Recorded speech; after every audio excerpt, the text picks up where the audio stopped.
Hey guys, it's James here from eBassGuitar, and if you're interested in how to play the bass guitar without a drummer, make sure you check out this lesson all the way to the end, because this is a really important skill that all bass players should develop.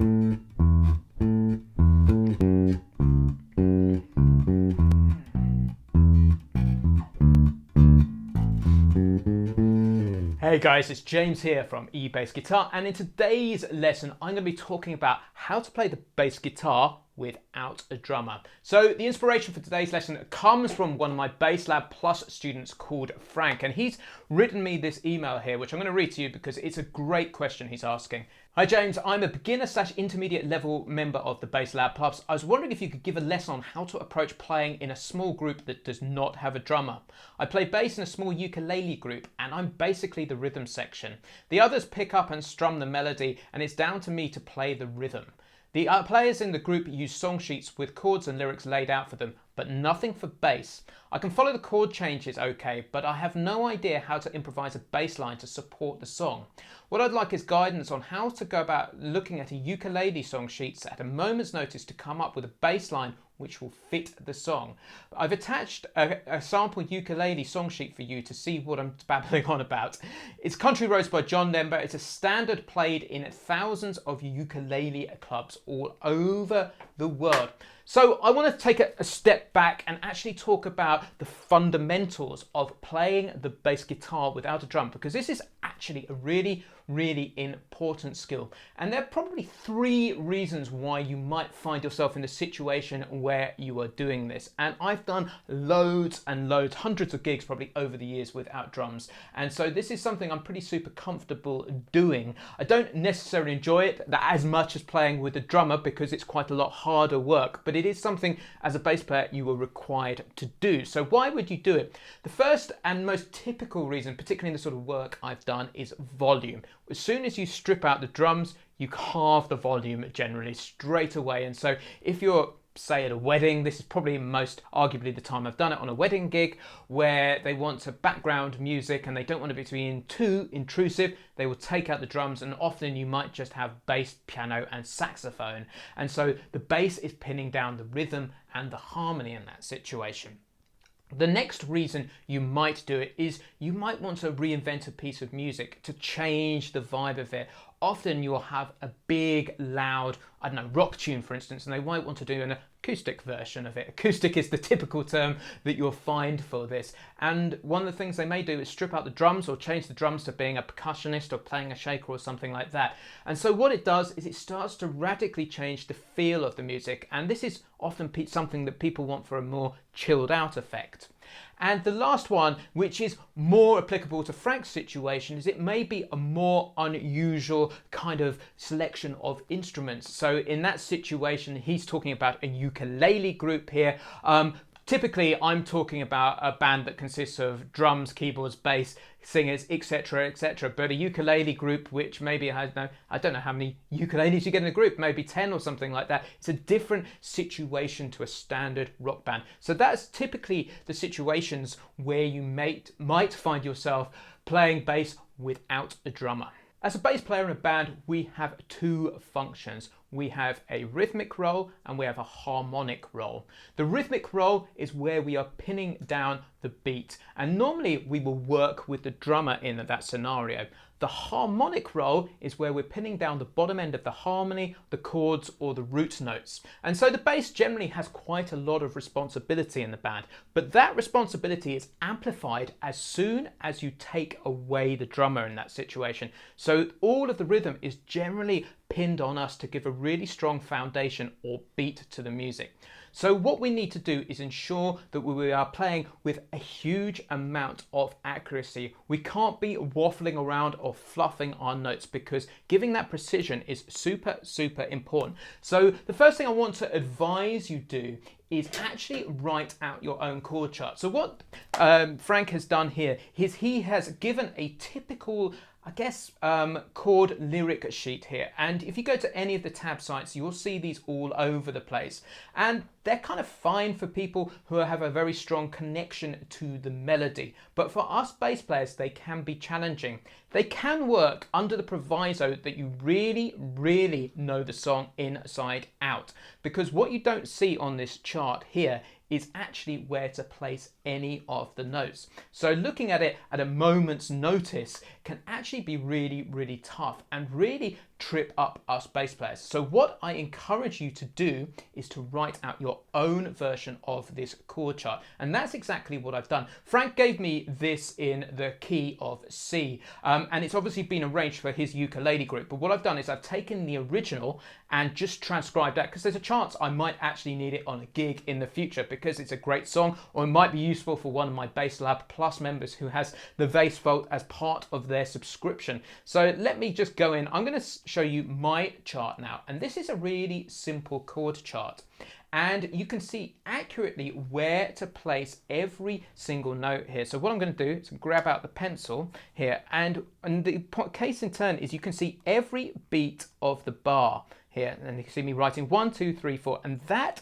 is all of the pulses in each particular bar, and that's what you don't get with when you're working from one of the chord melody sheets like John gave me there. And so this is what makes it vastly easier for us bass players. And there's another case in point here, talking about accuracy, and we need to be really, really super accurate as bass players, because we are the foundation of the band. And when I took this tune apart, there was actually a cheeky 2/4 bar in here. And so the bar is a different length. It's half the length to the other bars. It's worth saying I transcribed this with a slow pulse. So take me 1, 2, 3 at that tempo. Some people might do it twice the tempo there, but to get this all on one sheet, which I think is important there, is to try and condense as much as possible. So that's the tempo that I've written it at there.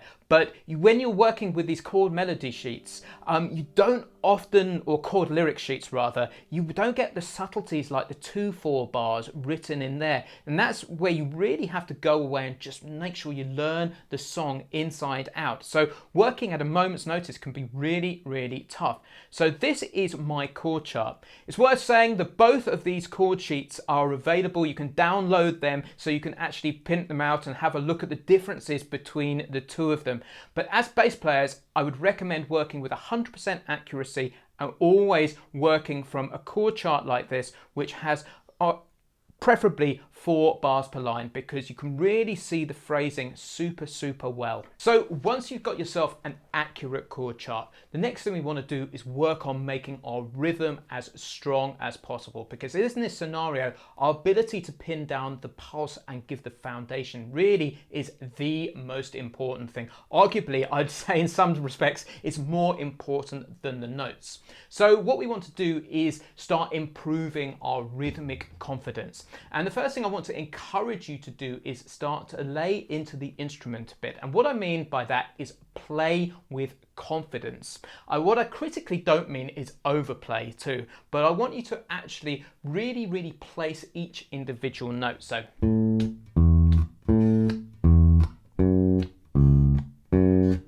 you're playing firmly, but not too hard so you're getting that sound, but there's a real strong edge to the note.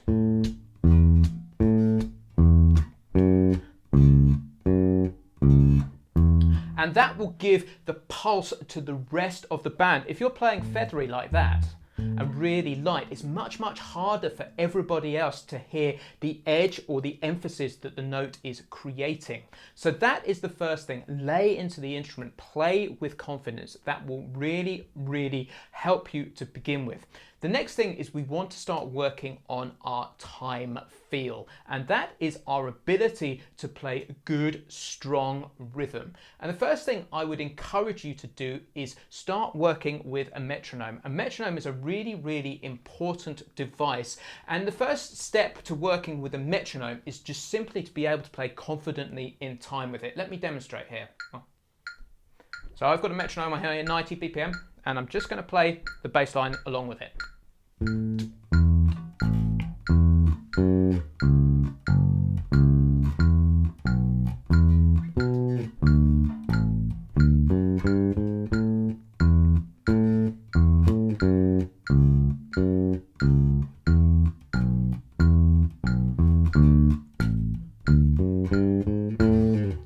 Now that is a really great first stage, but what can start happening is people can use metronomes a little bit like stabilizers on a bike. And once you're comfortable playing along with a metronome at tempos from say 60 up to 200, 300 beats per minute, is you actually want to start taking the stabilizers off a little bit. And what I mean by that is actually using less metronome beats. So I'm going to demonstrate this to you. I'm going to put the tempo up to 120 because this is much easier to demonstrate this concept to you. So let me get it to 120 like so. And so we're going to play the same thing faster now.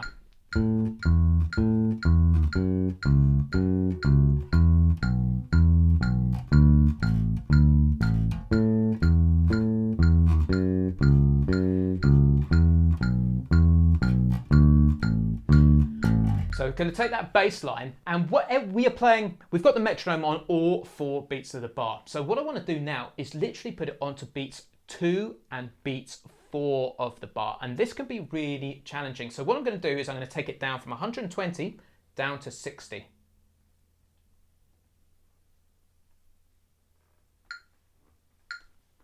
One, two, three, 4. So you can hear we are effectively playing the same speed there, but I was just putting them on beats 1 and 3. But what I want you to do, and this is the critical thing, is shift it onto beats 2 and 4. And this can take a little bit of practice, but it's so worth it because this takes the stabilizers off and really starts to improve our internal sense of rhythm. So let me explain how to do this.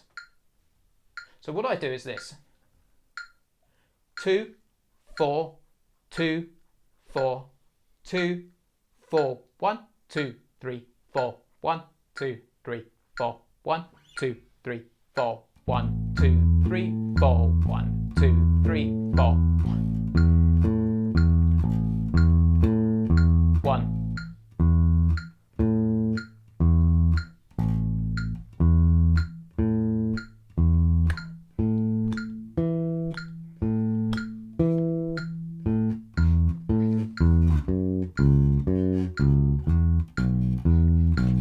There are all sorts of things you can practice like this.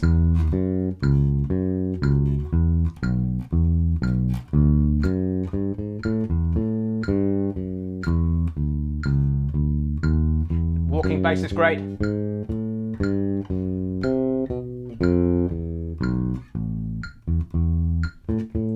Bossa novas, Latin, rock.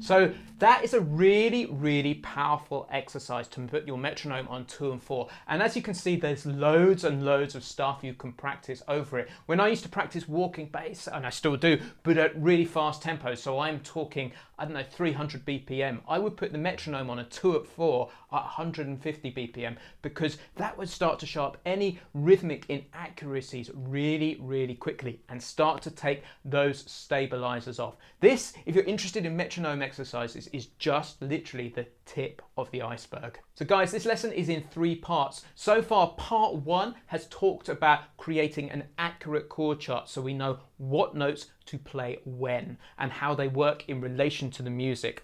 The second part, we've talked about how to play rhythmically accurate and some techniques to improve our sense of rhythm and time. Now we need to talk about actually what notes do we play if we're presented with a tune like Country Roads by John Denver. First off, this is an overview of the situation. I'm not going to super deep dive into all of the various nuances that you could enter into in this lesson, but if you'd like me to do so, please do leave a comment below, and I'm sure we can do that on another YouTube lesson because there's some fantastic bass playing in here. And also, don't forget you can download both of the chord charts from this lesson. The one that Frank gave me so you can see the simple chord lyric sheet that we're working with there, and the more bass focused chart that I've written out there with all of the various bars in. So let's talk about what notes do we play over the top here. The simple thing when you're working without a drummer is you are responsible for the harmony.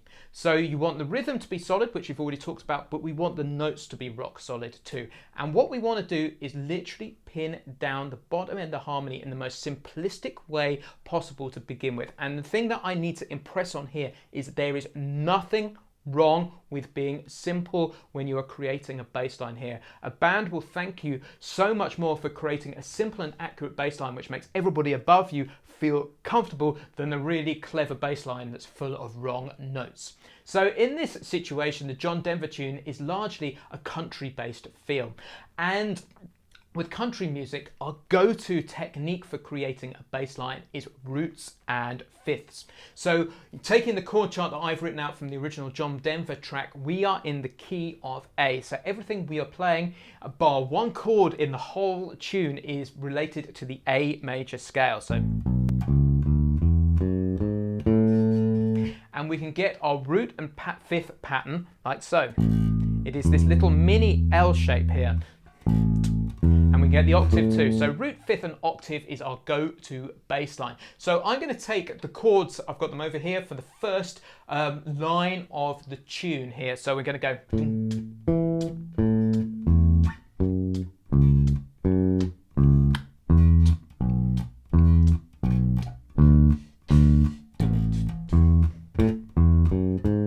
And what I am doing there is I'm literally focusing on using a root and lower fifth pattern. So A to the F sharp below, to the fifth below there.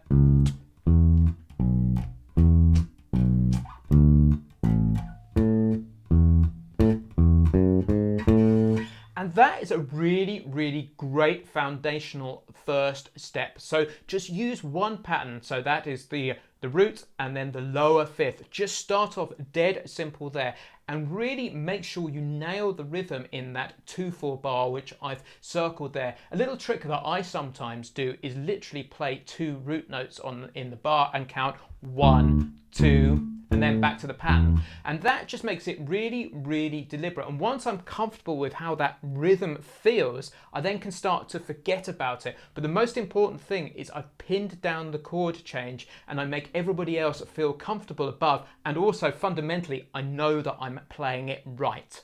So once we've got that down, which is the root and the lower fifth, we could start using root, lower fifth and the octave below and then coming back up. So root, lower fifth, the octave below and then back up again. So this is a good pattern. You could reverse the pattern too, but I'm just showing you how to take this pattern and gradually start getting it more complicated. So and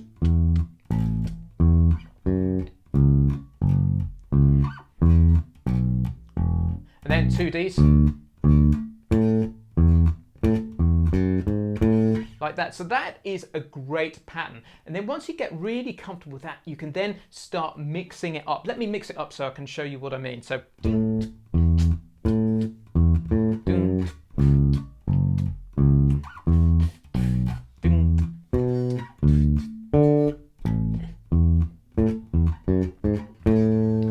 like so. So that is all of the possibilities using roots and fifths. So first off, before you try and do anything clever, make sure you have that 100% nailed, you have a good time feel, and you have the edge of the note that is really, really clear. Can you hear the?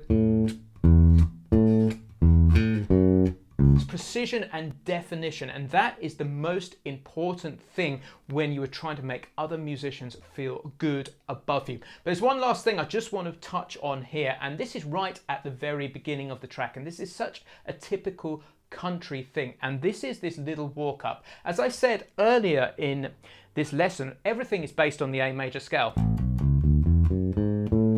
And so when we are hitting that first A note, there is this little walk up. And that is common across so much country and so much folk music. And all that is literally 1, 2, 3. And it is 3 notes that lead into the main note. And all you have to do is place it just after the third beat. So it's 1, 2, 3. And those notes are E, F sharp, G sharp, and A. 1, 2, 3. And then you can place it in your bass lines too. I'll show you right here.